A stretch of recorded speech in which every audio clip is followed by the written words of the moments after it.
key aims of the Decipher programme within the Lewisham Youth Offending Service were really to design a programme that would address the concerns of gang membership and serious youth violence within our borough, the borough of Lewisham.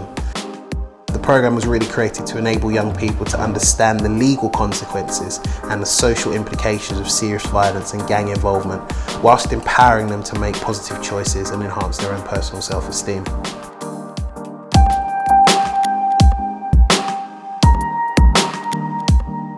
Decipher is the Lewisham Youth Offending Service gang intervention programme, and it was really created to tackle the increase in sporadic violence that we're seeing within the borough between young people, especially young people known to the Youth Offending Service. For me, it was really about bringing in the various different agencies that a young person will meet on the journey if they want to be the gangster or the gang member. Let's look at the various different agencies that young person's going to come across. So let's look at the police, let's look at people from the National Health Service, let's look at victims, mothers, let's look at local people who have been around gangs and been around gang members for, past 2 or 3 decades. And let's look at gangs within your local context. So session 2, the historical context of gangs, it was important for me to bring in somebody who understands gangs within the local context. And for me, Positive Youth Expression do that. The aim behind this session really was to look at gangs as in a unit of people that come together to protect themselves against other forces. So whether that's because of racism, which Emmanuel was very clear at doing, whether that's because of people who are experiencing racism getting together for protection, or whether that's because of for economic issues, people are grouping together. Whatever they were, we were trying to show that gangs originate from social injustice, really, issues within your local community. And we were able to look at gangs within the context of Lewisham, how they came about, looking at the Teddy Boys and looking at the race riots in Lewisham in the late 70s, and really looking at how that has brought us through the 80s, through the 90s, into 2000 and where we are now. And Emmanuel was perfect at doing that. Let me be real, any of you's walking around thinking, you know what, a racist attack's gonna happen to me. No, exactly. Is it somebody like you who's gonna do that to a brother like me? Yeah, because that's what it come like, innit? We're the ones with the youths now. Is it somebody like you who's gonna bad up my nephew?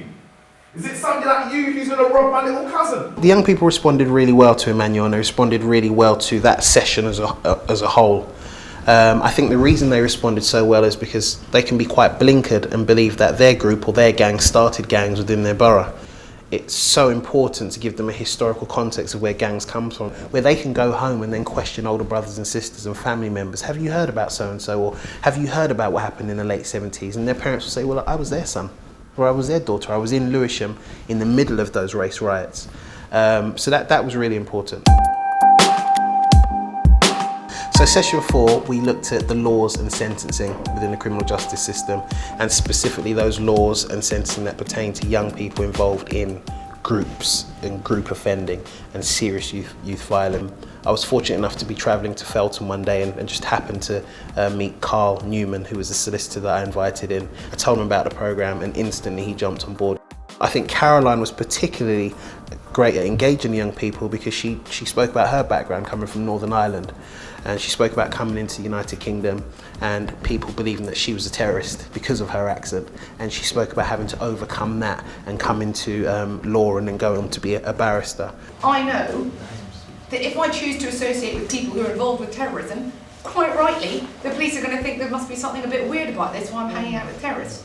If you choose to associate with people who are known for running with knives, running with guns, doing that kind of stuff, it will come back to haunt you because the police will go, well, there's the CCTV still of them in the block. That's X we know has been done for murder using a knife. That's X we know has been done for storing guns. What's he up to? And they will focus on that person. Not because of where you're from, what your name is, what your colour is. It's because you're hanging out with people who do this kind of stuff. You will be on intelligence as Absolutely. A member of that group. It's great to be able to speak to a solicitor and a barrister in a neutral position. Cheryl came in and really spoke to the young people about her involvement with various different families. She's worked with hundreds of families, unfortunately, from the point of somebody being murdered to taking the family through to the mortuary, to supporting the family financially or supporting the family however they can throughout the whole process and really getting justice for that family. I wanted her to come in and speak to the young people because she's worked with families who have lost young children to gun crime, and the key young person we focused on really was Tony Ann Byfield. She's the youngest gun crime victim in London to date. Yeah, so she was murdered with her father, unfortunately. We were able to gain access to Tony Ann Byfield's mother, Rosalind, who came in and spoke to the young people about her experience of, one, losing a daughter, but two, her experience of gun crime and how it affects not just her, but the wider social implications of gun crime.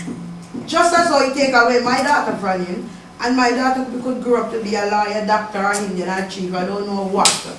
Just his children might grow up and he don't even know nothing about them, so please. I don't know nothing about none of them, but I'm just telling you now. Say no to your friend. Please, say no to your friend. Because your mom, your dad, your auntie, and everybody will feel it. I know that some of these young men may have been involved in, in violent crime themselves. But as I said, they don't think about the impact. It's just an immediate act and that's it. So it was very important to make sure that they understand what they're doing, and if they choose to walk down that road, what's the impact not just in their lives, but that of their own families and the victims' families as well. So one of the final sessions was having a medical officer, a medical practitioner come into the program and work with the young people.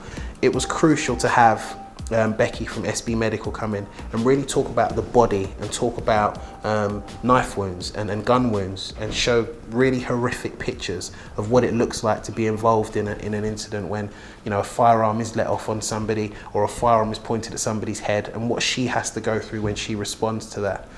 I really wanted the young people to leave this session with a clearer idea about how they can save their lives and how they can save the lives of friends, and also not to be afraid of situations that may arise and to be calm in situations. And I think Becky was very good at giving them practical tools which will enable them to do that.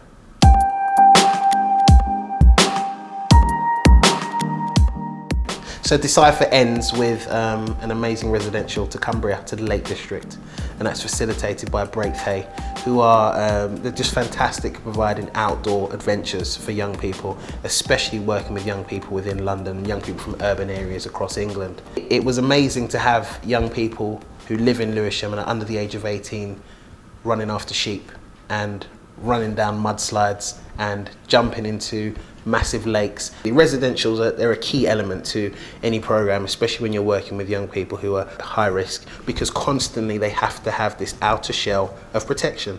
So the only way you're going to penetrate that is, one, with programs like Decipher, which are over a 10-week period, and you can break that down weekly and you can engage with them and build up a trust relationship, but also to remove them from their environment for 2 to 4 days and just really just focus on them and build them up and give them the experiences that help them to be the young man and young woman they're going to be in the future. Decipher it's not a punishment for young people within the Youth Offending Service.